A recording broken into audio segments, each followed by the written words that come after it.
Hi guys, welcome to a new video. അപ്പോൾ +1 കഴിഞ്ഞ് നിങ്ങൾ +2-ലെത്തി. ഇപ്പോൾ ഓൾറെഡി കുറേ കാര്യങ്ങൾ +2-ലെത്തിയപ്പോൾ നിങ്ങൾക്ക് മനസ്സിലായിട്ടുണ്ടാകും. ഓണപരീക്ഷയുടെ അവസ്ഥയിൽ ഏകദേശം ഇതായിരിക്കും നിങ്ങളുടെ അവസ്ഥ. എന്ത് പഠിക്കണം, എവിടെ തുടങ്ങണം എന്നൊന്നും അറിയാതിരിക്കുന്ന നിങ്ങളുടെ മുമ്പിലേക്ക് എന്നെക്കൊണ്ട് കഴിയുന്ന വിധത്തിൽ ഞാൻ എന്ത് ചെയ്യാം, നിങ്ങൾക്ക് വീഡിയോകൾ തരാം. അപ്പോൾ നിങ്ങൾ ചെയ്യേണ്ട കാര്യം എന്ന് പറഞ്ഞാൽ അകത്തുള്ളൂ, നമ്മൾ വീഡിയോ തരുന്ന സമയത്ത് അത് മാക്സിമം കണ്ട് പഠിക്കുക.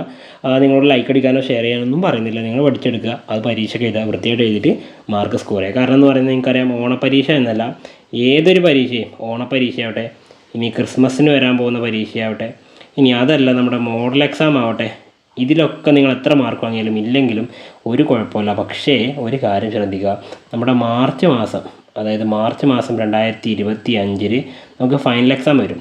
ആ വരുന്ന സമയത്ത് നിങ്ങൾ വാങ്ങേണ്ടത് എത്ര മാർക്കാണ്, അതാണ് നമ്മളിപ്പോൾ പഠിക്കാൻ പോകുന്നത്. ഓക്കെ, അപ്പം ആ പരീക്ഷയ്ക്ക് നിങ്ങൾ എത്രത്തോളം മാർക്ക് വാങ്ങണമെങ്കിൽ ഒരു കാര്യം ശ്രദ്ധിക്കുക. ഈ പറയുന്ന ഓണപ്പരീക്ഷ 2024 നിങ്ങൾ വാങ്ങുന്ന മാർക്കിനനുസരിച്ചായിരിക്കും നിങ്ങളുടെ പെർഫോമൻസ്.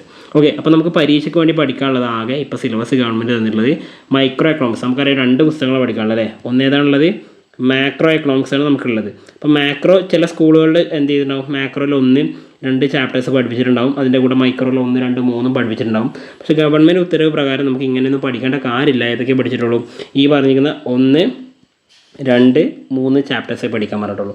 അപ്പോൾ എന്ത് തന്നെയാലും കുഴപ്പമൊന്നുമില്ല, നിങ്ങൾക്ക് എന്തായാലും മാക്സിമം വീഡിയോസ് ഞാൻ തരാൻ വേണ്ടി ശ്രമിക്കും.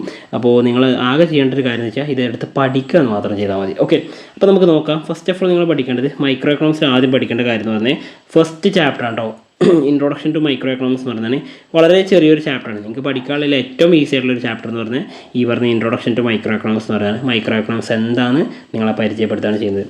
പിന്നെ second chapter theory of consumer behaviour എന്ന് പറയുന്നത് നിങ്ങൾക്ക് പഠിക്കാനുള്ള ഏറ്റവും വലിയൊരു ചാപ്റ്റർ എന്ന് വേണമെങ്കിൽ നിങ്ങൾക്ക് ഇതിനെ പറയാം. വളരെ ഇമ്പോർട്ടൻ്റ് ആയിട്ട് ഫൈനൽ എക്സാമിന് പോലും ഒരുപാട് ക്വസ്റ്റ്യൻസ് വരുന്ന ചാപ്റ്ററാണിത്. അതുകൊണ്ട് അത്രയും ഇമ്പോർട്ടൻ്റ് ആയിട്ടുള്ള ചാപ്റ്ററാണ്. ആൻഡ് ഫൈനലി ഈ കൺസ്യൂമറെ കുറിച്ച് പഠിച്ചാൽ നമ്മൾ പഠിച്ചിട്ട് എപ്പോഴും പ്രൊഡ്യൂസറെ കുറിച്ച് പഠിക്കണം അല്ലേ. അപ്പോൾ പ്രൊഡ്യൂസറെ കുറിച്ച് പഠിക്കുന്ന ചാപ്റ്ററാണ് പ്രൊഡക്ഷൻ ആൻഡ് കോസ്റ്റ്. ഓക്കെ, അപ്പോൾ ചുരുക്കി പറഞ്ഞു കഴിഞ്ഞാൽ നമ്മുടെ ഒരു എക്കോണമിയിൽ നമ്മുടെ എക്കോണമി എന്താണ്, ആദ്യം നമ്മൾ എന്ത് പഠിക്കും, നമ്മുടെ ഒരു എക്കോണമി എന്താണെന്ന് പഠിക്കും. അതിനുശേഷം നമ്മൾ എന്ത് ചെയ്യും, ഒരു കൺസ്യൂമർ ആരാന്ന് പഠിക്കും,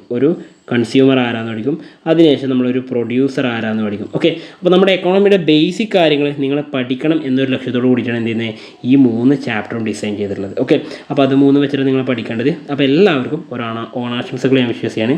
വേറൊന്നുമല്ല, നിങ്ങൾ നന്നായിട്ട് പഠിക്കണം, നന്നായിട്ട് മാർക്ക് സ്കോർ ചെയ്യാൻ പറ്റണം. അപ്പോൾ വീണ്ടും പുതിയ വീഡിയോയിൽ കാണുന്നതായിരിക്കും. Once again it's me self Sabeen signing out from happy learning all. Bye.